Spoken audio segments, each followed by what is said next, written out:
Apa yang terjadi berikutnya setelah ini?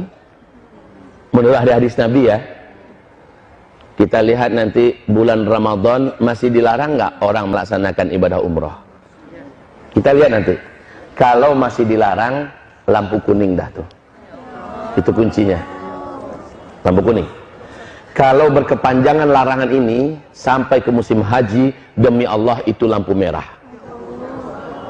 Bila sampai ke musim haji, orang terhalang melaksanakan ibadah, demi Allah pencipta langit dan bumi, saya nyatakan di depan Bapak Ibu semua, seluruh bumi akan mengalami bencana-bencana alam yang paling mengerikan. Jadi tandanya nanti bulan Ramadan. Ustaz, tidak terjadi. Alhamdulillah, kita sujud syukur bersama-sama. Berarti Allah masih sayang kepada kita. Allah masih beri kesempatan bagi kita untuk memperbanyak amal soleh. Tapi kalau ternyata Ramadan tetap dilarang, awas, lampu kuning. Kalau sampai larangan ini berlaku sampai haji, maka hadis Nabi jadi terwujud. Akan ada tahun di mana umatku terhalang melaksanakan ibadah haji dan umrah. Jika demikian, inilah zamannya kita akan menyaksikan bencana-bencana alam yang paling mengerikan serentak di seluruh dunia. Tahu nak Bapak Ibu? Penstabil bumi ini adalah tanah haram. Poros bumi ini ke Sidratul Muntaha adalah Ka'bah.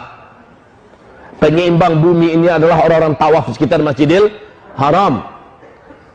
Hawa dosa, kegelapan maksiat yang dihasilkan oleh para pelaku-pelaku dosa dari orang kafir, orang musyrik, orang munafik, orang zalim, orang fasik, orang mujrim, dan seluruh orang ateis segala macamnya, itu mengeluarkan hawa hitam yang membuat bumi mengutuk, yang membuat langit tidak menerima, yang membuat laut berdoa kepada Allah, izinkan kami ya Allah menjadi penyalur azabmu kepada makhluk-makhlukmu yang durhaka kepadamu.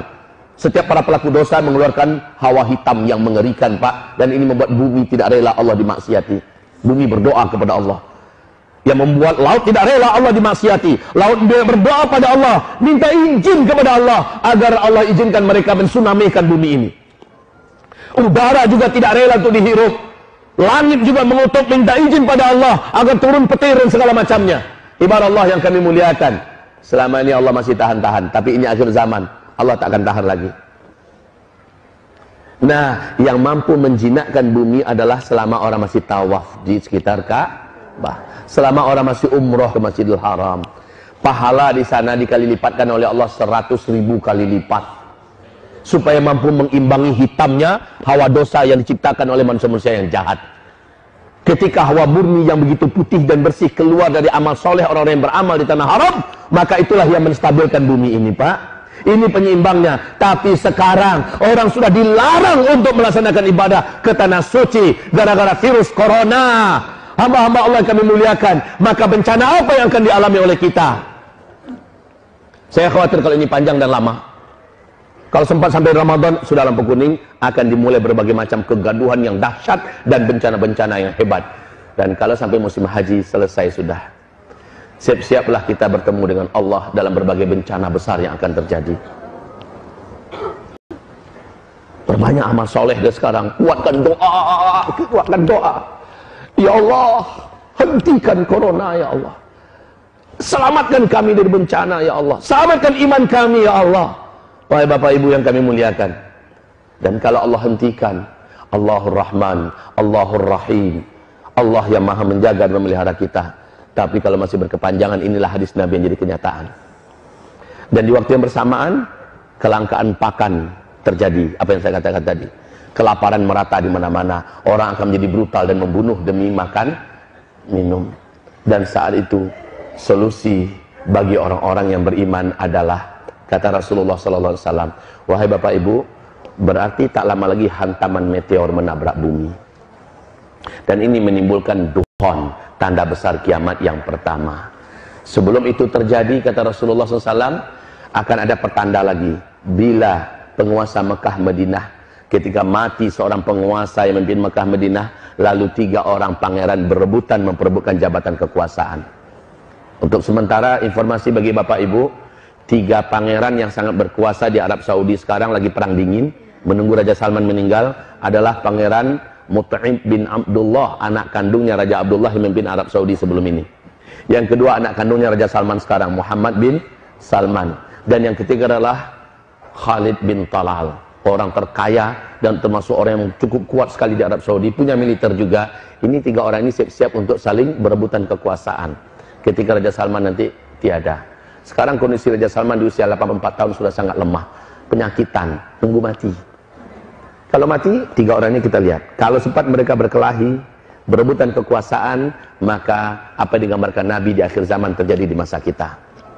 Itu. Kemudian Rasulullah SAW mengatakan, bisa jadi coronanya berhenti, tapi gara-gara perang di kerajaan Arab Saudi, orang pun tetap dilarang masuk. Karena nggak ada jaminan keamanan. Dan negara-negara pun pasti melarang rakyatnya jangan berangkat, lagi perang di situ. Kan? Lagi perang internal, nggak boleh berangkat kalian. Ini juga bisa jadi. Jadi segalanya mungkin sangat besar terbuka peluangnya sekarang, wahai Bapak Ibu yang kami muliakan. Dan satu lagi kunci. Kalau di waktu yang sama, bersama dengan ini semua ya, di waktu yang sama terjadi nggak gempa-gempa di Mekah dan di Madinah? Itu kunci inti. Terjadi nggak gempa-gempa di Mekah dan di Madinah?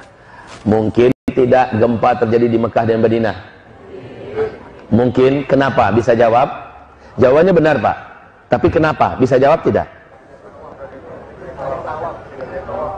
Tak ada yang tawaf. Barakallahu fiik. Jawaban yang sangat benar. Ada lagi yang lain? Ada lagi yang lain?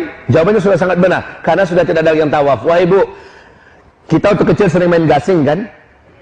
Kita sering main gasing. Ibu-ibu kok jawab? Malah Bapak nggak jawab. Oh, suka main gasing dulu. Iya, mainan kita waktu kecil-kecil dulu. Wahai Bapak Ibu, coba lihat gasing. Ketika dia berputar sangat kencang, ya, maka dia seimbang. Selama orang masih tawaf sekitar Ka'bah, bumi ini masih akan memberikan keseimbangannya. Karena untuk perputaran jalur bumi ini adalah energi raksasa yang dihasilkan dari orang-orang yang tawaf. Bumi ini akan terus berputar dengan tenang, stabil. Tapi ketika ini sudah semakin sedikit, apalagi nggak ada lagi yang tawaf sekitar Ka'bah, berbahaya untuk bumi ini, Bapak Ibu. Makin lemah putarannya, maka gasing semakin goncang. Paham? Gasing semakin bergetar. Makin melemah sebelum dia jatuh, dia akan semakin bergetar. Ini akan terjadi dengan bumi. Makanya saya katakan, kalau sampai berkepanjangan sampai haji, selesai sudah, bencana-bencana besar akan terjadi di seluruh muka bumi ini. Ya Allah. Dan ini tidak disadari oleh pemerintahan kerajaan Arab Saudi. Maaf, di situ siapapun ustadz, ulama, kiai yang berani bicara tentang akhir zaman pasti ditangkap. Karena yang banyak kena itu Saudi. Ketika bicara akhir zaman, yang paling banyak kena adalah